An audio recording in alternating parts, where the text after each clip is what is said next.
여러분 안녕하세요. 오늘 이 아침에도 이렇게 해오름 예배 오신 여러분들 환영합니다.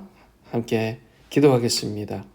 주님, 이 아침에 우리 하나님께 나온 우리의 마음을 받아주시고, 하나님, 주님의 귀하신 권속들이 하나님과 깊이 만나는 이 아침의 시간이 되게 해 주시옵소서.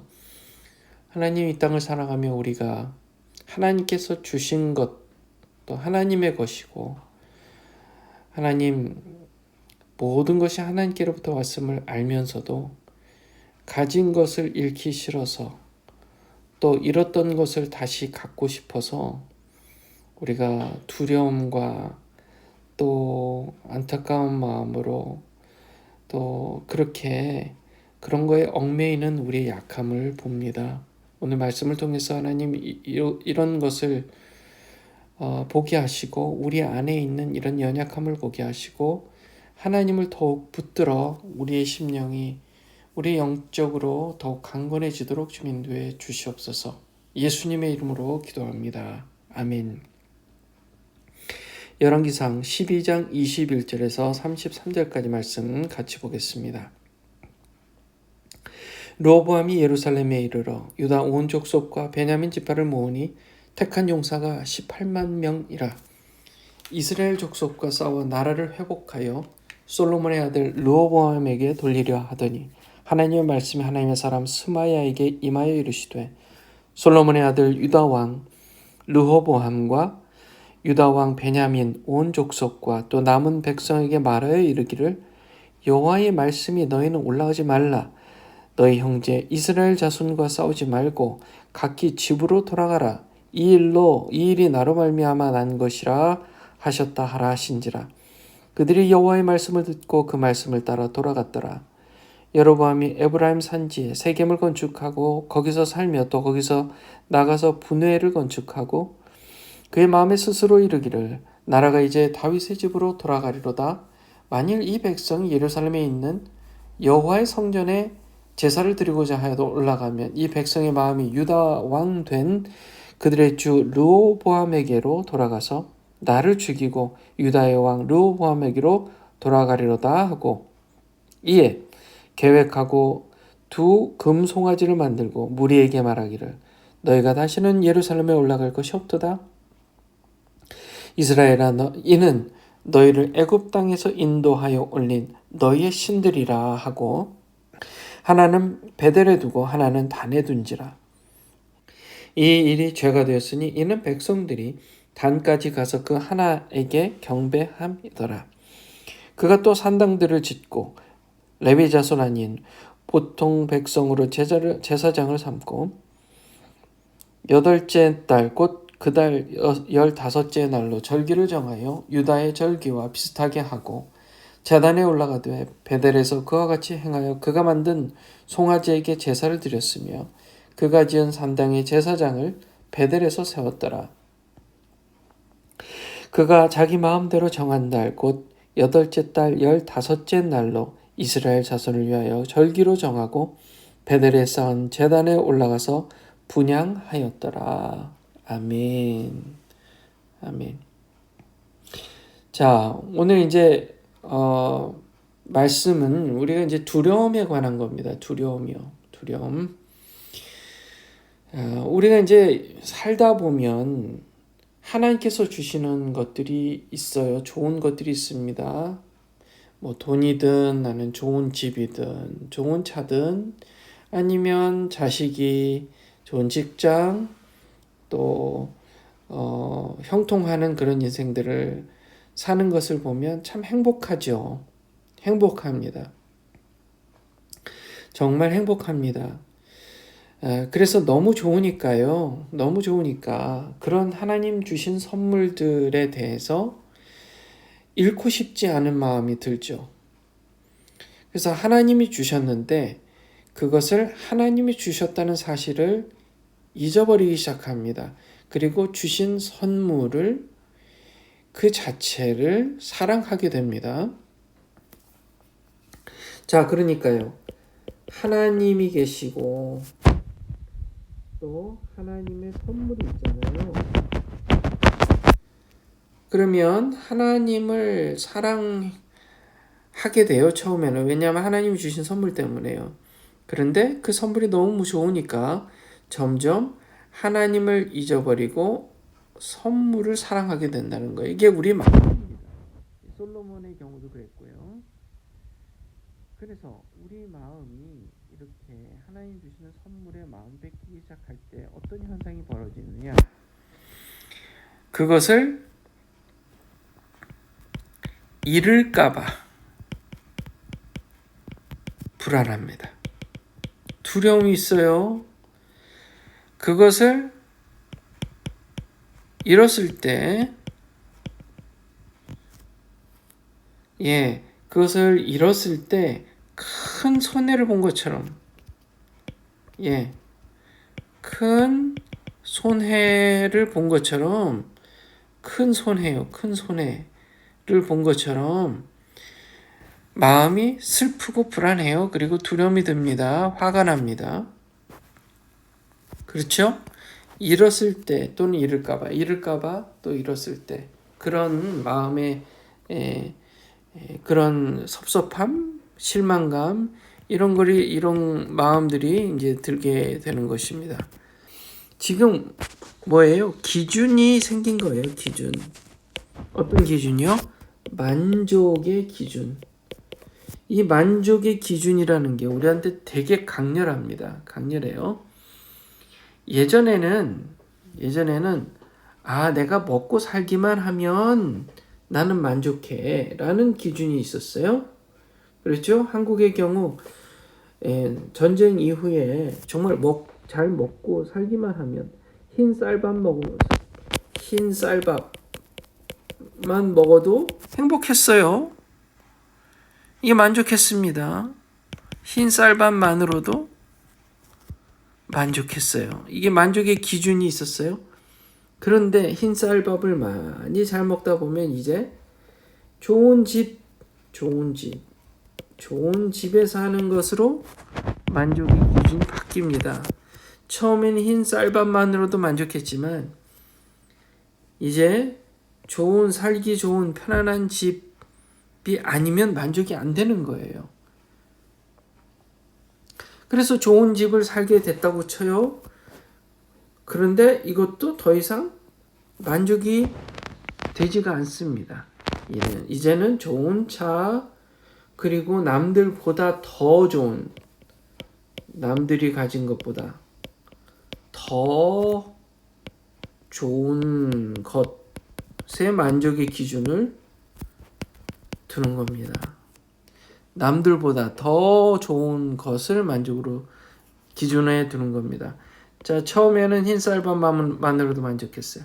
좋은 집, 내가 행복하게 좋게 편하게만 살면 이 정도면 만족하지 하다가 이제는 남들이 가진 것보다 더 좋은 것을 비교해서 만족의 기준으로 두는 거예요.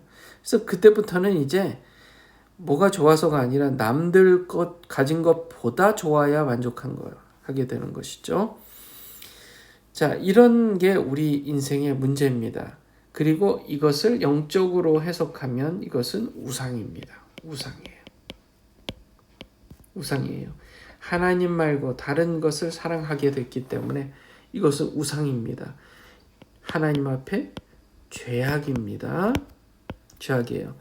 자, 오늘 말씀 르호보암과 여로보암의 이야기를 보면서 우리가 이 교훈을 좀 다시금 확인했으면 좋겠습니다.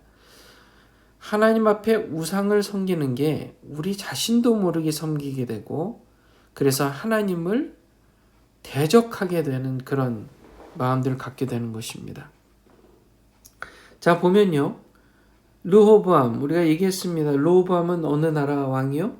르호보암은 유다요, 유다. 남쪽에 있는 나라 남유다. 남유다의 르호보암 왕이 다스렸습니다. 자, 르호보암 왕이 있는 남유다는 거기에는 예루살렘 성전이 있었죠. 솔로몬 성전, 예루살렘 솔로몬 성전이 있었습니다. 그렇죠? 자, 여기에 지금 르호보암이요. 원래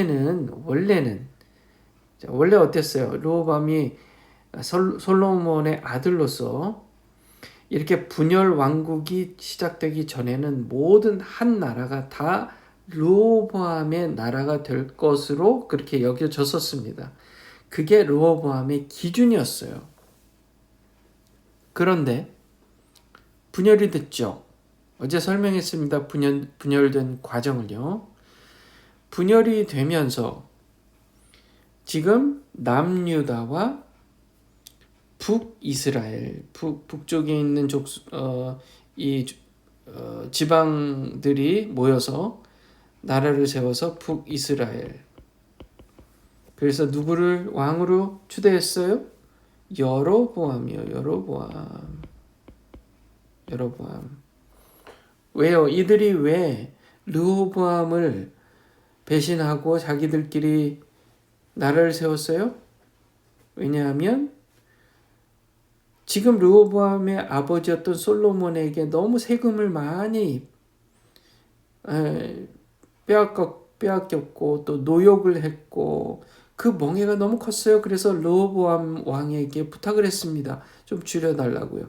근데 단호히 거절했고 또 위협까지 했습니다. 그래서 위협당하고 거절당한 사람들이 북이스라엘을 세웠잖아요. 그러면 르호보암의 마음은 어때요? 그래, 원래 너희들은 다 내 나라였어. 그의 기준은 뭐예요? 이 두 개 나라가 모두 자기 나라라고 하는 기준이 마음속에 있었던 거예요. 그러니까 남유다와 북이스라엘이 모두 한 나라다라고 스스로 여기면서 결국 전쟁을 일으키려고 하는 겁니다. 내가 싸움을 해서라도 뺏어 와야 되겠다. 그래서 온 유다 족속과 베냐민 지파 사람들을 모았는데 그 군인들을 모았는데 몇 명을 모았어요? 18만 명을 모았습니다. 18만 명을 모아서요. 싸우려고 모였습니다. 그런데 하나님의 말씀이 스마야라는 하나님의 사람에게 임했습니다. 뭐라고 하나님께서 말씀하셨냐면 너희는 올라가지 말라.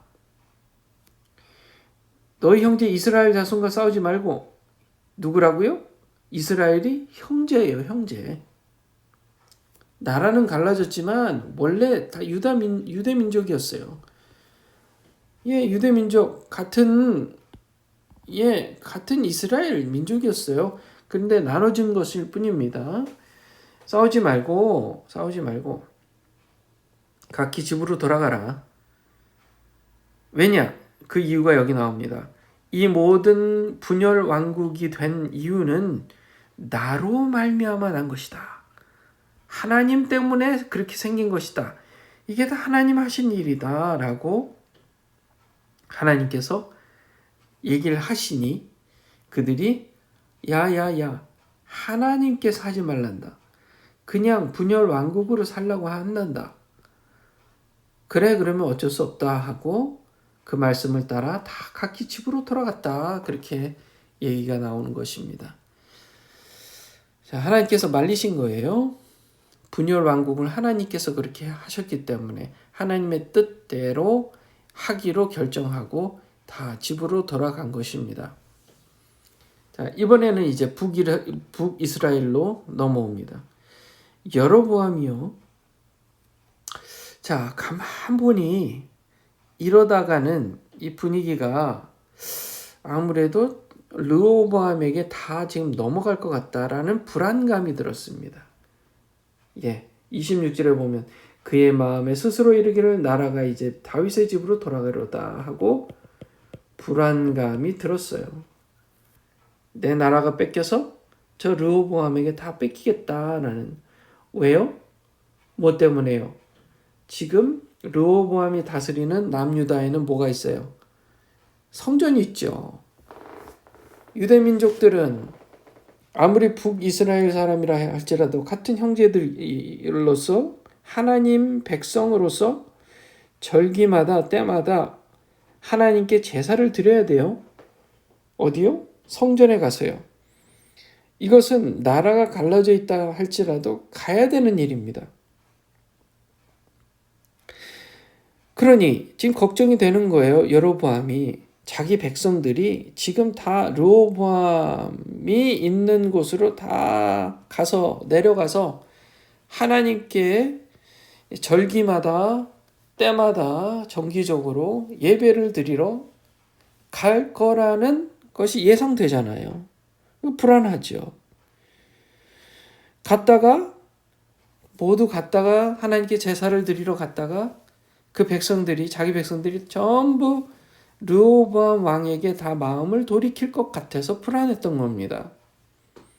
지금 여로보암의 기준은 뭐예요? 하나님께서 나에게 북이스라엘을 주셨다. 그러니까 절대로 내 나라는 르호보암 남유다에게 뺏길 수 없다라는 기준이 있는 거죠. 예, 충분히 이해가 가는 대목입니다. 그런데 문제가 있었어요. 그 불안감이 불안감으로 끝나지 않고 하나님을 대적하는 금송아지 우상을 만들었다는 사실입니다. 왜요? 금송아지를 왜 만들었어요? 예루살렘 성전까지 가지 않고 금송아지를 만들어 놓을 테니 우리나라 안에 북이스라엘 안에 그곳에서 하나님께 제사를 드리라고 한 겁니다.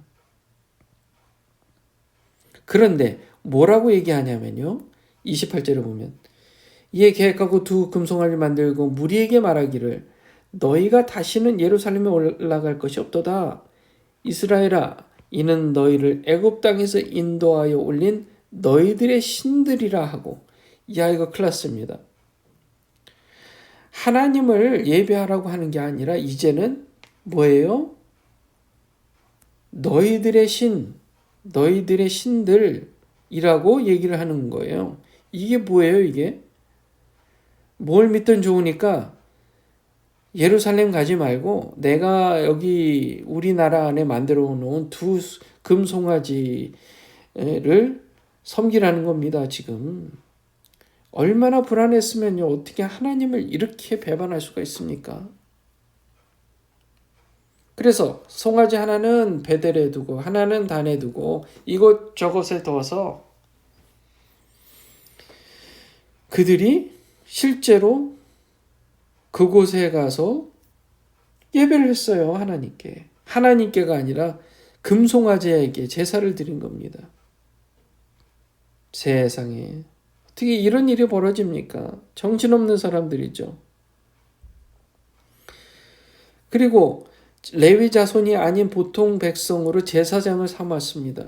이 여로보암이요, 완전히 자기가 신처럼 생각하는 거예요. 본인을 왕으로 세운 분이 누구예요? 하나님이잖아요. 분명히 하나님께서 제사장 한 사람을 통해서 예언을 해서 결국 하나님께서 그를 북이스라엘의 왕으로 세워주셨는데 하나님께서 주신 선물인데 선물만을 생각하고 이제 하나님을 버린 거예요. 네. 그래서 그들이 스스로 정한 하나님 율법에 따른 게 아닙니다. 자기들만의 그런 33절을 보세요. 그가 자기 마음대로 정한 달 곧 8째 달 15째 날로 이스라엘 자손을 위하여 절기로 정하고 베델에 쌓은 제단에 올라가 분향하였더라. 자기 마음대로 하기 시작했다는 사실입니다. 자, 이스라엘 족속이 이제 기울어 정합니다. 하나님을 떠납니다. 우상을 섬기기 시작합니다. 자, 사람이요, 기준이 성경에서 멀어지면요, 하나님의 말씀에서 멀어지면 기울어져서 넘어집니다. 만족의 기준은 이 세상에 없어요. 만족의 기준을 하나님께 두시는 여러분들 되시기 바랍니다. 만족의 기준은 하나님이에요.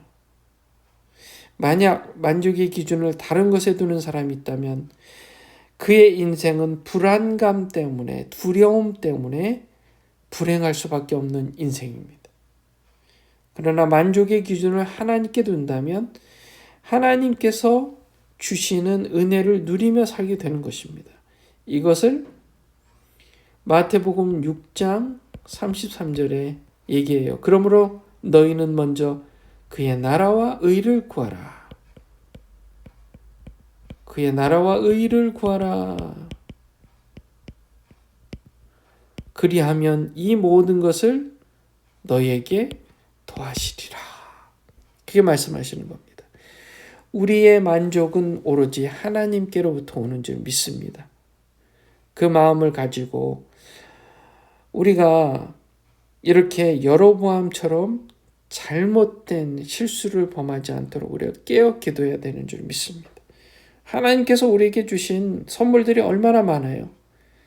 그 선물들을 소중히 여기고 감사하는 삶을 사시기를 주님의 이름으로 축원합니다. 욕심은 죄를 낳고 죄는 사망을 낳게 되어 있어요. 반대로 우리가 하나님만 바라보고 하나님 안에 거했을 때 우리는 하나님께서 허락하시는 복을 누릴 줄 믿습니다. 기도하겠습니다. 거룩하신 하나님, 우리의 만족의 기준이 세상에 있진 않나요? 우리는 마음이 연약해서 만족의 기준을 세상에 두다 보면 점점 그 기준이 올라가서 이제는 남들보다 더 좋은 것에 만족을 두다 보니 결코 만족할 수 없음을 믿습니다. 그게 현실이고 그게 사실입니다. 그래서 하나님을 만족 기준으로 두지 못하는 사람은 불행할 수밖에 없고 허무할 수밖에 없다는 사실을 인정합니다. 주님, 르호보암이나 여로보암처럼 그 기준을 세상에 두지 않게 하시고 오로지 하나님께 두고 먼저 그의 주님의 나라와 의를 구하는 우리가 다 되게 해 주시옵소서. 주님, 우리에게 주신 게 얼마나 많습니까? 그것으로 감사하며 그것으로 하나님을 더욱 사랑하는 도구로 사용하옵소서. 예수님의 이름으로 기도합니다. 아멘. 오늘 이 말씀을 깊이 묵상하시고 우리가 자칫 세상의 욕심에 빠져서 하나님을 잃지 않도록 우리의 마음, 돈이나 명예나 그런 어떤 것이라도 우리의 마음 뺏기지 않았으면 좋겠어요. 주신 분도 하나님이요, 가져가시는 분도 하나님이세요. 그 하나님께 모든 것을 맡겨드리는 우리가 다 되었으면 좋겠습니다. 계속해서 바이든 대통령을 위해서 기도해 주시고 또 국회의원들, 상원, 하원 의원들을 위해서 기도해 주시고 법관들을 위해서 기도해 주시고 또 지금 전쟁 중인 이스라엘과 또 우크라이나의 전쟁들이 빨리 끝날 수 있도록 여러분 기도해 주시고 북한 땅이 속히 열려서 그 땅에 자유롭게 복음이 들어가도록 여러분 기도해 주시고 또 서로를 위해서 기도했으면 좋겠어요. 건강하고 강건하도록 기도해 주시고 또 우리 주님의 교회 이제 세 번째 주, 이번 달 세 번째 주면 20주년 전도 예배가 있습니다. 가능하다면 여러분들 한 명씩 이상 또 아직 믿지 않는 분들이나 교회를 나가고 있지 않은 분들을 그날 또 모셔오는 전도하는 그런 날이 되었으면 좋겠습니다. 이것을 위해서 이 아침 여러분들 기도 부탁드립니다. 자, 이렇게 기도하시겠습니다.